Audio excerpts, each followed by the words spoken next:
Hi, my name's David Buckel. I'm one of the volunteers here at the Red Hook Community Farm in Brooklyn, New York. Today I'm going to talk about how to turn a compost windrow by hand. More specifically, it's going to be what we call a walk turn. Composting by hand is very important for this type of program, which is a community-based compost site. To be a community-based compost site means that one goal is to close the loop as much as possible on material like food scraps from kitchens in the neighborhood. The less those scraps travel, the fewer miles traveled by trucks, the safer our streets and the better our environment. But another goal of community composting is to involve the public as much as possible. We can't participate much in the world of making things out of recycled stuff like glass, metal, plastic, or newspaper. But at a community compost site, we can create rich compost with our own hands. And we can see the compost used to green our community. Here, it's an urban farm that grows food for the neighborhood. But it could instead be street trees, or public school food gardens, or a community center's flower beds. In whatever way the community gets greened, at least two things happen.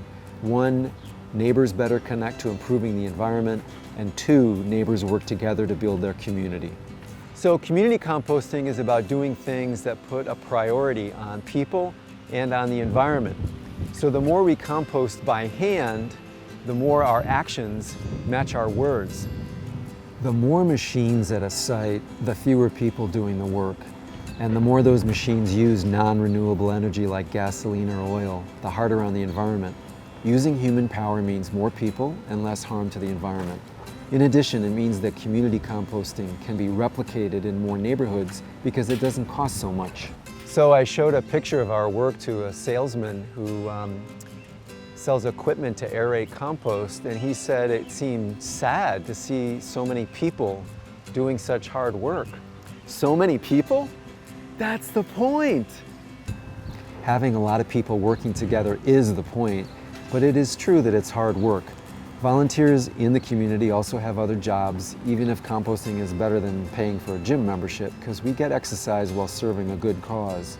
Given that it is hard work, one of the exciting things is to constantly be figuring out ways to make it easier for our volunteers.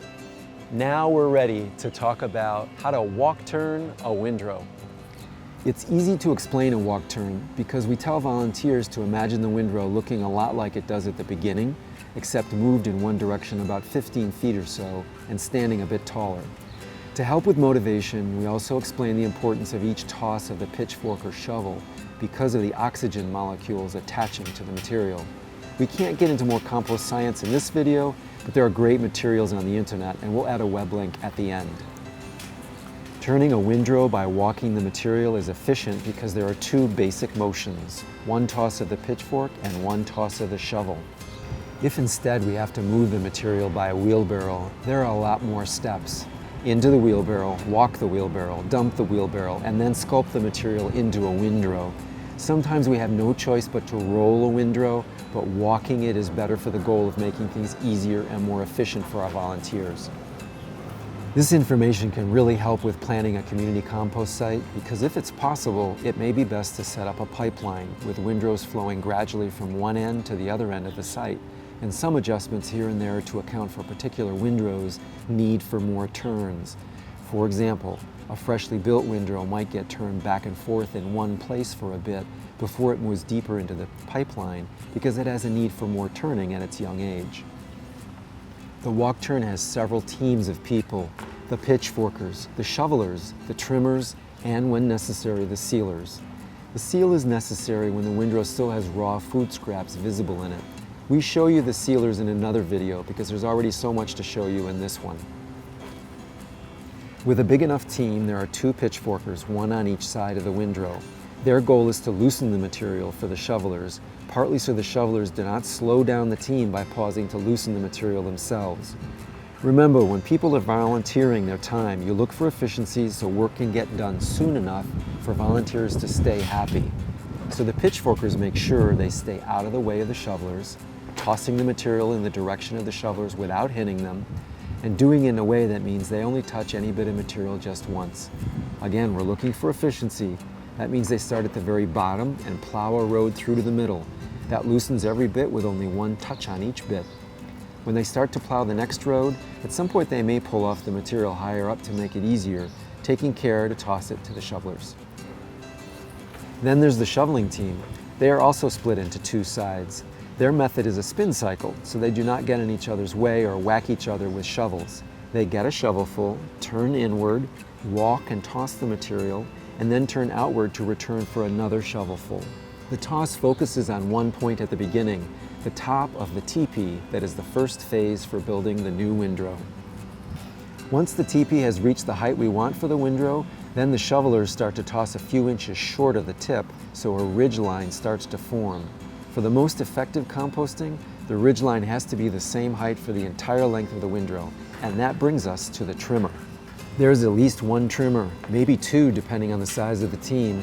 The trimmer steps way back on the side to make sure the ridge line is growing at a uniform height from end to end.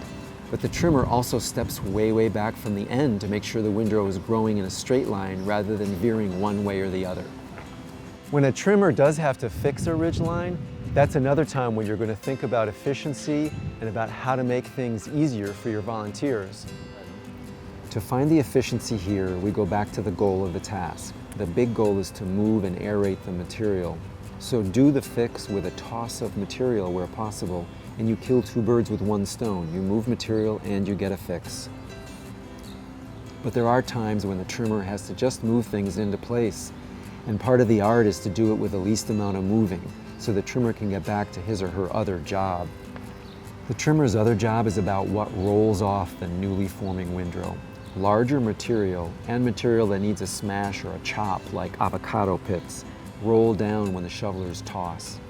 That stuff has to get back to the center of the windrow where it will break down better than if it remains at the edge. So, being careful not to get in the path of the shovelers, the trimmer walks first away from the shovelers while chopping or smashing what's at the edge, and then walks back toward the shovelers, trimming up the edge, and, again, being careful not to interrupt the flow of the shovelers, tosses the trim material toward the bottom middle of the windrow. As long as the trimmer is making sure the ridgeline is developing nicely, at some point the new windrow is long enough that the beginning part no longer needs to be trimmed.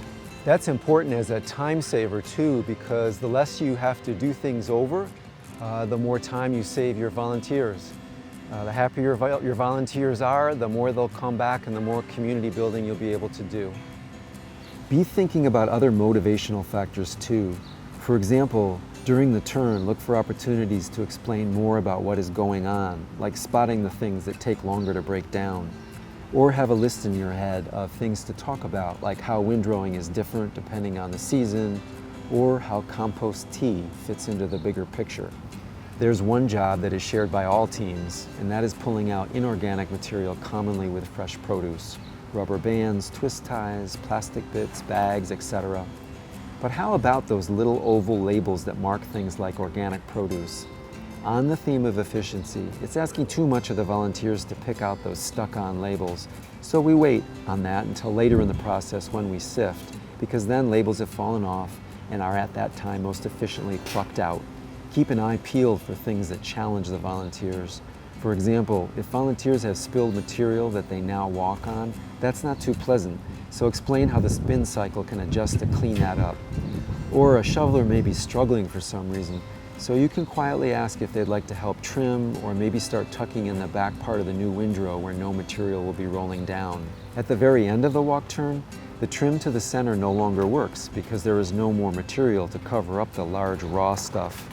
So we shovel up the last of the raw stuff and put it into a big barrel, and we'll use it later when we build a new windrow. The barrel is rat-proof, and we put wood chips on the bottom to make cleaning the barrel easier for volunteers later. We put wood chips on the top when we're done to deter insects that will bother the volunteers. We tarp the barrel and tent it up with stakes to keep out rainfall. The tenting also allows for some air circulation to keep the material more aerobic. Often the next step would be the seal, but we don't have time today to get into that. We'll do that in another video. And instead, we'll end this video on the walk turn by talking about tucking in. The goal of tucking in is to sweep up any bitty bit of something that rats might like to eat or that insects might like to lay eggs in. We start as far out as material might have rolled, which can be up to 20 feet, and we zigzag the broom stroke so we can come at the debris from 2 directions and thus get a better clean. That's especially important on asphalt with its little air pockets and on poured cement with its little grooves. So now you have seen a walk turn of a windrow. With that background in your head, let's go over 5 tips to have on your list. 1. Do not schedule a volunteer event unless you have the equipment that volunteers will need to do a proper job. Otherwise, you will ruin your reputation with volunteers and defeat the purpose of what you are doing. 2. Be prepared for more people to arrive than you expected. So for a walk turn, that may mean you will turn 20 feet out rather than 15 feet out, because otherwise the team will be bunched up in the shoveler's spin cycle. If that is not an option, consider having another task ready for a veteran volunteer to lead, like sifting, to absorb the excess volunteers on something that is still meaningful. 3. During orientation, explain how every toss of the pitchfork and the shovel adds oxygen and why that matters, so volunteers understand that their menial labor is really important. 4. Tell everyone to stay out of the way of the shovelers so they can keep their flow and the job can get done sooner. Lastly, 5. On body mechanics, ask that once in a while they trade sides or jobs so the body doesn't get too much strain with one repeated motion. When the job is done, take time to gather together, note how many tons were moved and how the aerobes are back in business. Take any questions and emphasize the importance of what everybody has done for the community and for the environment.